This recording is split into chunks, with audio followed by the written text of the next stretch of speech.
नमस्कार दोस्तों, स्वागत है आपका मेरे YouTube चैनल सूरज पारासर में। आज की वीडियो में बात करेंगे उस सिस्टम के बारे में जिसने करोड़ों युवाओं के भविष्य को मजाक बना रखा है। जी हाँ, मैं बात कर रहा हूँ SSC यानी स्टाफ सिलेक्शन कमीशन के उन एग्जाम की जिनका इंतजार कैंडिडेट सालों तक करता है और बदले में उन्हें मिलता क्या है, ये सब। कि बच्चा एग्जाम देने जाता है तो सेंटर पे एक नोटिस चिपका होता है कि आज आपका एग्जाम कैंसिल हो गया है। बहाना एक ही है जिसका नाम है टेक्निकल ग्लिच। सिस्टम में खराबी आ रही है और इतने बेकार सेंटर्स दिए गए हैं जहाँ पर कहीं पर नेटवर्क इश्यूज हैं, कहीं पर कीपैड ही नहीं चल रहा, माउस वर्क नहीं कर रहा। आप पवन गंगा का नाम बड़ा चल रहा है उस सेंटर का।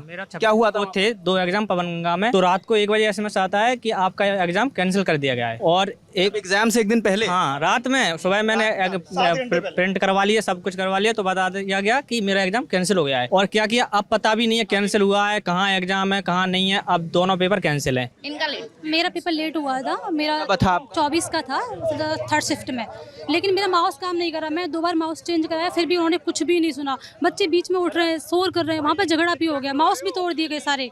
RK डिजिटल सेंटर फर्स्ट पे। तो 24 जुलाई को SSC ने एक एग्जाम कराया था फेज 13 का, जिसमें छात्रों को कई सारी समस्याओं का सामना करना पड़ा। जैसे कि जब स्टूडेंट एग्जाम सेंटर पहुंचे, वहां जाके उन्हें पता चलता है कि उनका एग्जाम सेंटर ही चेंज कर दिया। इसमें दिखा रहा है RK डिजिटल सेंटर नंबर 2 और गेट नंबर 2, और ये मैंने अभी SSC की साइट से डाउनलोड किया है। इसमें सेंटर दिखा रहा है पवन गंगा।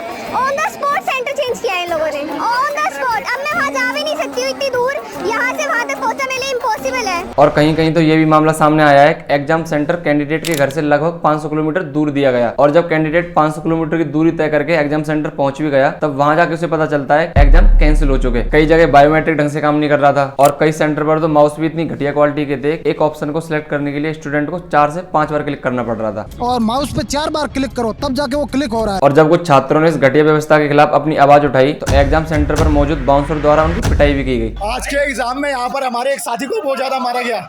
ये देखिए आप, हमारे को ना एग्जाम मिला ना हमारे को कुछ मिला। ये हम सब साथी यहाँ पर आए हुए हैं। अब आप सोचिए, हजारों लाखों स्टूडेंट दिन रात पढ़ाई करते हैं, सालों से किसी एग्जाम की तैयारी करते हैं, लेकिन जब वो एग्जाम देने के लिए एग्जाम सेंटर पहुंचते हैं, तब उन्हें पता चलता है कि एग्जाम कैंसिल कर दिया गया, वो भी बिना किसी नोटिस के और बिना किसी जानकारी के। आप खुद अपने आप को एक स्टूडेंट की जगह रख के देखिए। मान लो आप कई सालों से किसी एग्जाम की तैयारी कर रहे हो, दिन रात मेहनत कर रहे हो, आपका एडमिट कार्ड आता है और उस पर लिखा होता है कि आपका एग्जाम सेंटर दिल्ली में। फिर आप अपना टाइम और पैसा दोनों खर्च करके दिल्ली जाते हो, लेकिन वहां जाके आपसे बोला जाए कि आपका एग्जाम सेंटर चेंज हो चुका है, या फिर एग्जाम सेंटर के बाहर एक नोटिस लगा हो आपका एग्जाम कैंसिल कर दिया गया है। तो आपका जो टाइम और पैसा दोनों बर्बाद हुए हैं, उनका जिम्मेदार कौन होगा?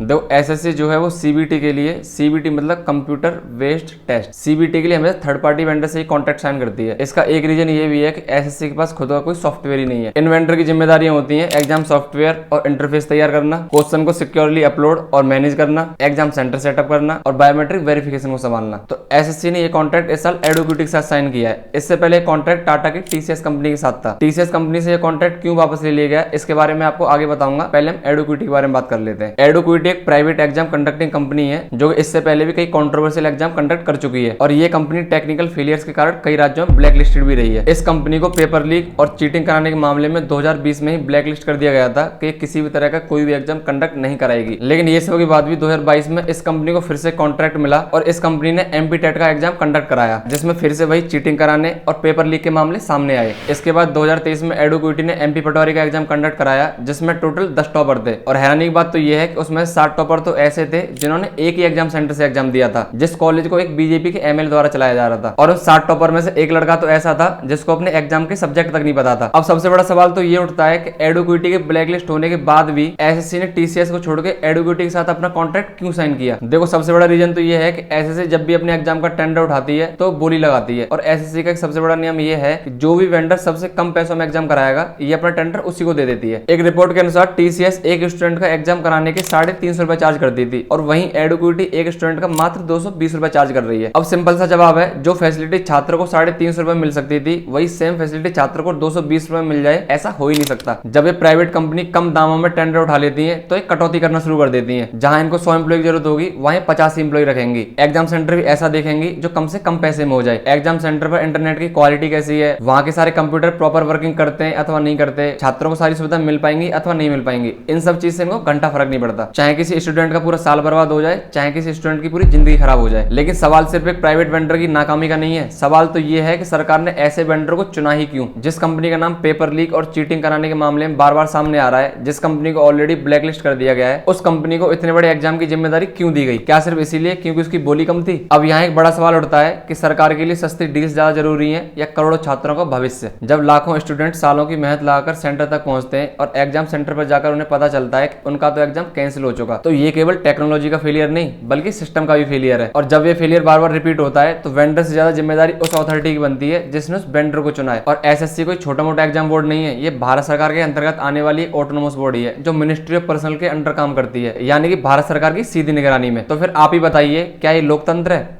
या फिर तानाशाही? सरकार को यह समझना होगा कि एग्जाम कैंसिल होना कोई टेक्निकल एरर नहीं बल्कि उन लाखों स्टूडेंटों की उम्मीदों और भविष्य का सीधा अपमान है जो सालों से मेहनत करते आ रहे हैं। और अगर आज भी इस पर कोई एक्शन नहीं लिया तो कल किसी और एग्जाम में यही तमाशा होगा। और जब स्टूडेंट्स और टीचर अपनी आवाज उठाने के लिए सड़कों पर आते हैं तो उनके साथ होता क्या है? पुलिस उन्हें घेरती है, उन्हें अरेस्ट किया जाता है और उनकी आवाज दबाई जाती है।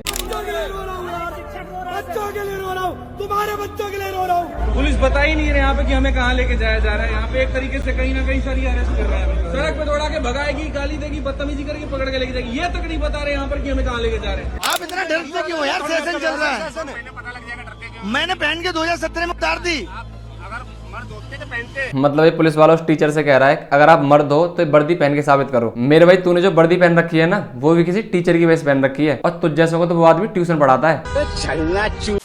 तो आज की वीडियो में सिर्फ इतना ही। ये लड़ाई सिर्फ एसएससी की नहीं है, ये लड़ाई है ट्रांसपेरेंसी की, जिम्मेदारी की और इंसाफ की। अगर आज तुम खामोश रहे तो कल तुम्हारा भी नंबर हो सकता है। इसीलिए आवाज उठाओ और सवाल पूछो उन लोगों से जो तुम्हारे सपनों के रखवाले नहीं बल्कि लुटेरे बन चुके हैं। अगर आप भी कभी ऐसे सिस्टम से गुजरे हो या किसी ऐसे छात्र को जानते हो जो दिन रात मेहनत कर रहा है, ये वीडियो उसके लिए एक आवाज बन सकती है। इस वीडियो को शेयर जरूर करें क्योंकि ये सिर्फ एक प्रोटेस्ट नहीं बल्कि लाखों सपनों की लड़ाई है। जय हिंद।